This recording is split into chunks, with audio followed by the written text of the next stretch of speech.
Naradef. Oui, je ne peux pas venir au Sénégal sans dire Naradef.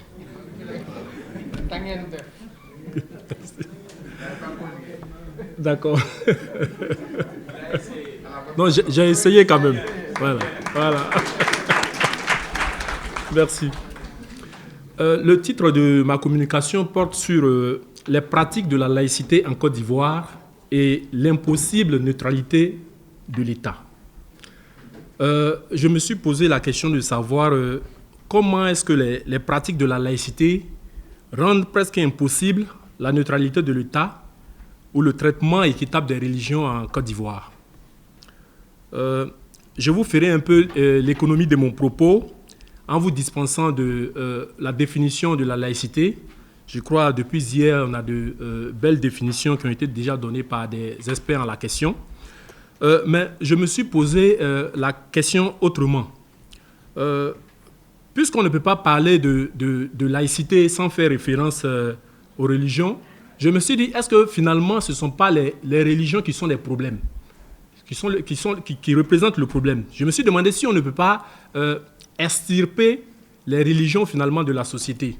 Ben, je me suis rendu compte que non, puisque les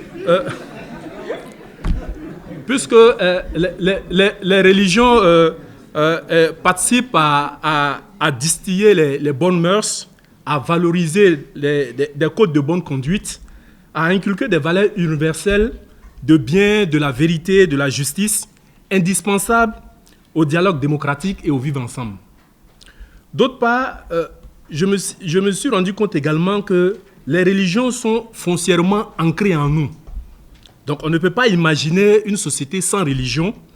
Pour reprendre les termes d'Henri Bergson, et là je parle sous le contrôle des philosophes, qui disaient, je le cite, « Il a existé des sociétés sans État, sans science, mais il n'a jamais existé de société sans religion. » Pour dire en définitive que l'homme a toujours eu besoin d'une dose de religiosité pour lui assurer une sorte de stabilité. Alors, quel est le rôle de l'État, de la société dans laquelle va donc se pratiquer cette religiosité-là? L'État, dans son rôle régalien, est chargé, entre autres, d'assurer la cohésion sociale entre les communautés religieuses, qu'elles soient majoritaires ou non, en se fondant sur le principe de la laïcité pour garantir à tous une certaine liberté, un traitement équitable. Mais parfois, les compétitions pour la conquête et ou pour la conservation du pouvoir politique poussent les hommes qui incarnent cette instance à user de toutes sortes de subterfuges pour atteindre leurs objectifs. En clair, les hommes politiques n'hésitent pas à instrumentaliser diverses forces vives de la nation pour leur survie. Et nous allons le voir dans le contexte ivoirien, où les pratiques de la laïcité semblent se présenter comme une sorte de clientélisme, aussi bien pour l'État que pour les communautés religieuses. Donc, le premier point, la laïcité sous les différents régimes politiques. Je crois que le collègue de la Côte d'Ivoire a donné plus de détails. La laïcité, donc, sous le régime d'Oufo-Boigny.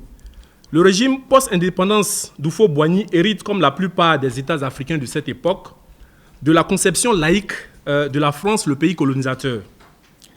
Fille aînée de l'Église catholique, la France a fait la part belle aux communautés catholiques, notamment avec l'organisation et les subventions accordées aux écoles confessionnelles catholiques, en traitant avec beaucoup plus de suspicion les autres confessions religieuses, l'islam notamment. Et au lendemain des indépendances, Oufo-Boigny continue également cette politique en privilégiant plus sa communauté religieuse. Par exemple, durant longtemps, les écoles islamiques étaient rattachées au ministère de l'Intérieur, pendant que les écoles confessionnelles catholiques étaient rattachées au ministère de l'Éducation nationale. Ici, on assiste plus aux actions du président de la République qu'aux actions impliquant l'ensemble du gouvernement. Le président se fonde sur ses amitiés avec des leaders religieux pour avoir le soutien du reste de la communauté.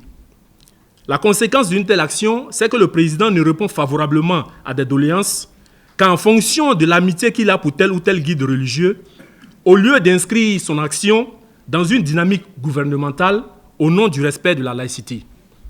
C'est ce que Jean-François Bayard, dans son célèbre ouvrage intitulé « L'État en Afrique, la politique du ventre », appelle le clientélisme. La laïcité sous le régime d'Henri Konan Bédié à Laurent Gbagbo. C'est toujours la même continuité de cette politique de clientélisme ou de cooptation qui se déroule.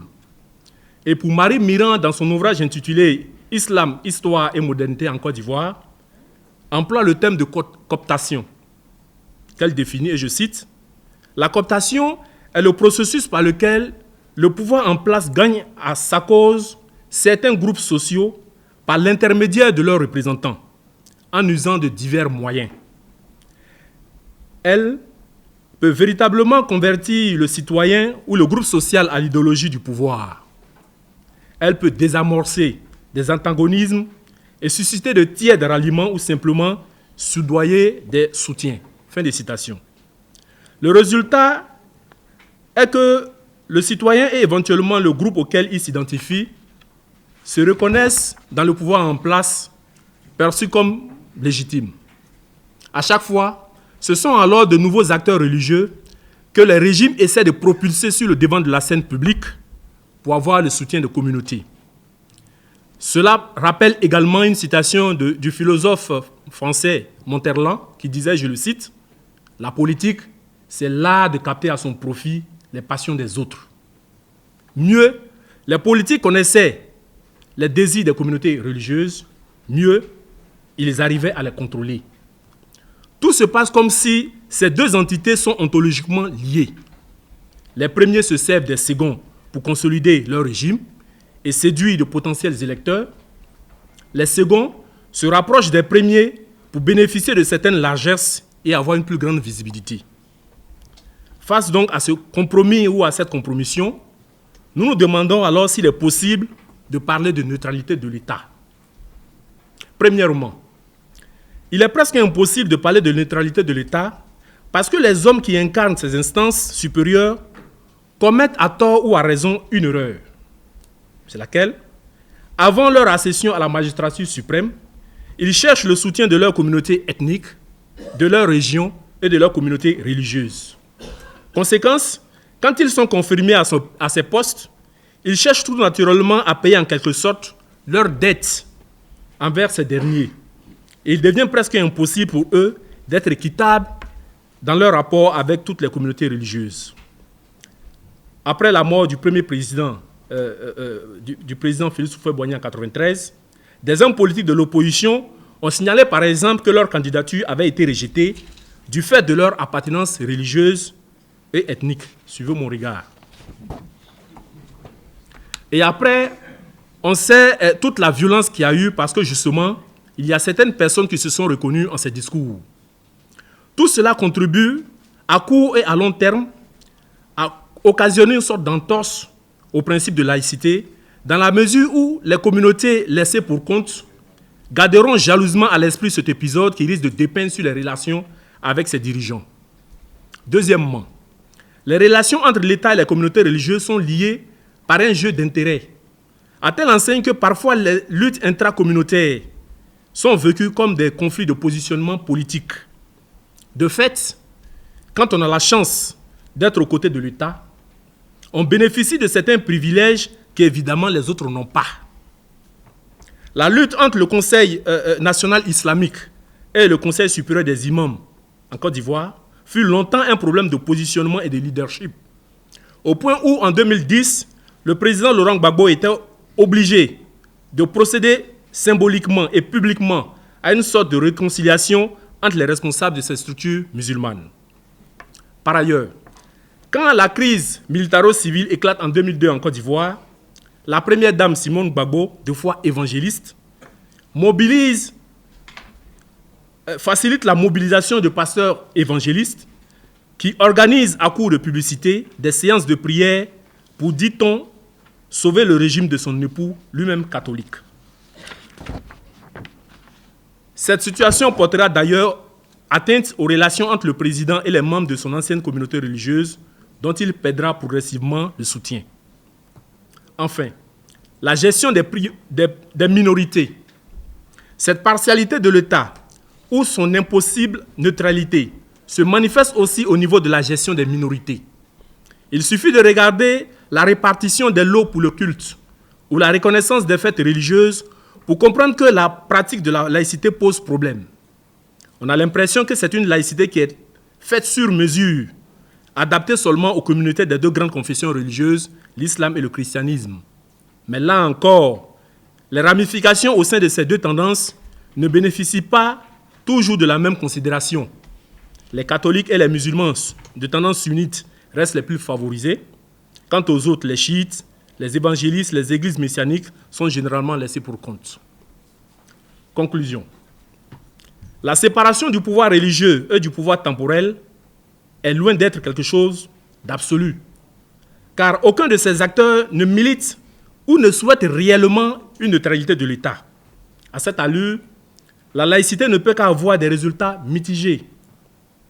Elle ne fait que l'affaire d'une élite au pouvoir et de son obédience religieuse. Le débat sur la laïcité doit par conséquent être une quête perpétuelle de réflexion en vue d'améliorer les potentiels manquements des autorités politiques ou religieuses. Dans tous les cas, malgré toutes les entorses auxquelles la laïcité est l'objet, elle a toujours sa raison d'être, car ce sont les amendements ainsi que les réformes constitutionnelles qui pourront l'amener à être plus parfaite et répondre aux défis nouveaux.